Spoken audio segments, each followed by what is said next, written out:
Okay. 'Siddharth Malhotra and Janhvi Kapoor' చేసిన cinema 'పరమ్ సుందరి' ఇప్పుడే చూసొస్తున్నాననమాట. ఇది 'పరమ్ సుందరి' కాకుండా 'చెన్నై ఎక్స్‌ప్రెస్ 2.0' అని పెట్టుకుంటే బావుంటదనిపిస్తుంది. అంటే ఈ సినిమాలో heroine Malayali, hero Punjabi. So heroine ఎత్తుకుంటూ హీరో ఢిల్లీ నుంచి కేరళ వస్తాడు. సో దాని తర్వాత వీళ్ళ లవ్ స్టోరీ ఏంటనేది జనరల్ స్టోరీ అన్నట్టు. అంటే సినిమాలో వీళ్ళు చూపించిన కథలు చూస్తుంటే మీరు ఇంకా మారరా అని ఫీలింగ్ వచ్చిందనమాట. అంటే కేరళ అనే ఒక ప్లేస్ ని, లొకేషన్ ని వీళ్ళు ఎంత దరిద్రంగా వాడాలో అంత దరిద్రంగా వాడారు అనే ఫీలింగ్ వచ్చిందనమాట. టెక్నికలీ ఏస్థెటిక్స్ కి మాత్రమే వాడారు. But speaking of aesthetics, cinematography కేక చాలా బాగుంది. చాలా క్లీన్ గా, కలర్ఫుల్ గా చాలా బాగా పెట్టుకున్నారు. అండ్ మ్యూజిక్ చాలా బాగుంది. వెనుక బ్యాక్గ్రౌండ్ మ్యూజిక్ కానీ ఒక పాట ఉంటుంది, ఆ పాటను చాలా బాగా వాడారు. అది మంచి అనిపించింది. ఇవి రెండు తప్ప మిగతా అంతా flat, boring, artificial, down rate bad అనే ఫీలింగ్ ఉంటుంది అనమాట.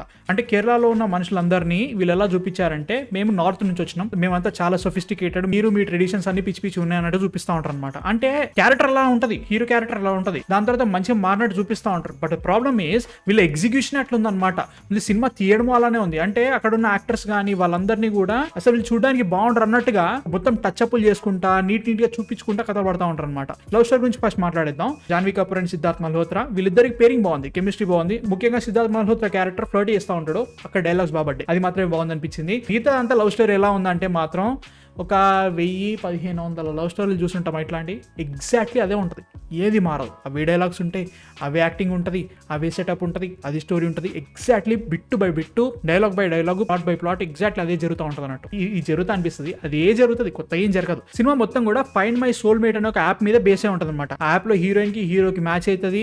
సో ఆ హీరోయిన్ ఎత్తుకుంటూ కేరళకు వచ్చేస్తాడు. హైలైట్ ఏంటో తెలుసా, జనరల్ గా మనకి టిండర్ మ్యాచ్ అయితే మనం ఏం చేస్తాం, వెంటనే వెళ్ళి వాళ్ళ లొకేషన్కి వెళ్ళి మాట్లాడడం కదా. ఇక్కడ మెసేజ్లు చేసుకుంటాం, మాట్లాడుకుంటాం, వైబ్ సెట్ అవుతుందో అనుకుంటాం, తర్వాత వెళ్ళి డేటో గీటో మాట్లాడతాం. జనరల్ ఇది ఉంటుంది. అవన్నీ మనకెందుకు, సినిమా ముందుకు వెళ్ళిపోవాలి. సో యాప్ లో మ్యాచ్ అయిపోయింది, హీరోయిన్ ఉందో లేదో కూడా తెలియదు. ఇప్పుడున్న క్యాట్ ఫిష్ మెంటాలిటీలో అక్కడ ఉన్నది అమ్మాయి అబ్బాయి కూడా తెలియదు, అన్న వెళ్ళిపోయినాడు కేరళ ఫ్రెండ్ పట్టుకుని. ప్రతి హిందీ సినిమాలో ఒక స్టీరియో టైప్ పంజాబీ ఫ్రెండ్ ఉంటాడు. ఈ సినిమాలో కూడా అని చూస్తుంటే చిరాకులు వేస్తా ఉంటుంది అన్నట్టు. ఫస్ట్ హాఫ్ అంతా కూడా కామెడీ అనే పేరుతోటి కొన్ని పెడతా ఉంటారు అనమాట సీన్స్. దీంట్లో కామన్ సెన్స్ ఉన్నోడు కూడా వీటిని కామెడీ అంటారా అనే ఫీలింగ్ వస్తూ ఉంటుంది అనమాట. కేరళలో ఫేమస్ అయిన పదాలన్నీ ఉంటే చూస్తారా, వాటన్నిటి వాడుతూ ఉంటారు అనమాట. కలరీ పాయిట్ అని చెప్పేసి, మోహిని ఆటము, ఇట్లాంటివి పెడతా ఉంటాడు. ఏస్థెటిక్ గా బోట్ రేసు, ఓనం ఇట్లాంటివి వాడుతూ ఉంటాడు. సినిమా ఇంకొక స్టెప్ డీప్ వెళ్తే ఇంకా బాగుండేది. మన మలయాళం సినిమాలు ఎంత గొప్ప చూపిస్తున్నారు, వాళ్ళ బ్యూటీని వాళ్ళు ఏ రేంజ్ లో చూపిస్తున్నారు, ముఖ్యంగా ఆ రూటెడ్నెస్ ని. దీనిలో బొంగు కూడా ఉండదు.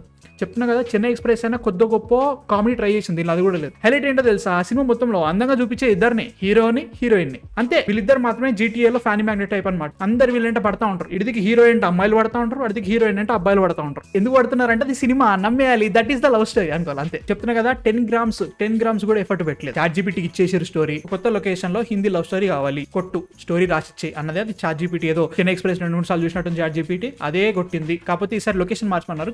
కేరళలో ఏమైనా వాడిర్రా, దానికి ఏమైనా సంబంధం ఉందా? జాన్వీ కపూర్ మలయాళం డైలాగ్స్ ఉంటాయి మావా, అమ్మ బాబోయ్ చచ్చిబాబు దేంద్రా. నిజంగా ఈమె పర్ఫార్మెన్స్, ఈమె పెద్ద సినిమాల్లో చేస్తుంది. ఇప్పుడు మన తెలుగు సినిమాలు నెక్స్ట్ చేసి చూస్తుంటే ఏడిపే వస్తుంది నాకు. ఈమున్న సినిమాలు సూపర్ పర్ఫార్మెన్స్, వాటర్ పర్ఫార్మెన్స్, అమ్మ బాబాయ్ చచ్చిపోయినా. మ్యూజిక్, సినిమాటోగ్రఫీ మస్త్ అనిపించింది, అంతే. మీతో అంత నాకైతే బొక్కలా అనిపించింది సినిమా. చెప్పలేకపోతున్నా, డైలాగ్స్ ఏమీ లేవు, కొత్తగా ఏం చూసినట్లేదు. టెక్నికల్లీ కేరళ అంతా ఆగంబట్టించారని ఫీలింగ్ వచ్చింది. ఒక క్యారెక్టర్ ఉంటుంది, ఫీమేల్ క్యారెక్టర్, హీరో మీద పడిపోతా ఉంటది. అది కామెడీ అనుకోవాలా, లైక్ అట్లాంటి వాళ్ళు ఉండరా అంటే ఉండొచ్చు, బట్ మరీ ఆన్ ద ఫేస్ ఉందని ఫీలింగ్ వచ్చింది అన్నట్టు. ఓవరాల్ గా నాకైతే అసలు నచ్చలేదు. మీరు చూసారా పరమ్ సుందరి, చూడాలనుకుంటున్నారా మన జాన్వీ కపూర్ గారి మూవీ? మీకు ఎలా అనిపించింది కింద కామెంట్స్లో చెప్పండి. నెక్స్ట్ వీడియోతో మళ్ళీ కలుస్తా. సబ్స్క్రైబ్ కొట్టేసే. మనం 66,666 స్క్రీన్ షాట్ మిస్ అయినా. సో 77,777 అది దాటేయాలి. సో కొట్టేసే సబ్స్క్రైబ్. నెక్స్ట్ వీడియోతో మళ్ళీ కలుస్తా. అంతగా మ్యానుఫిక్షన్ సైనింగ్ ఆఫ్.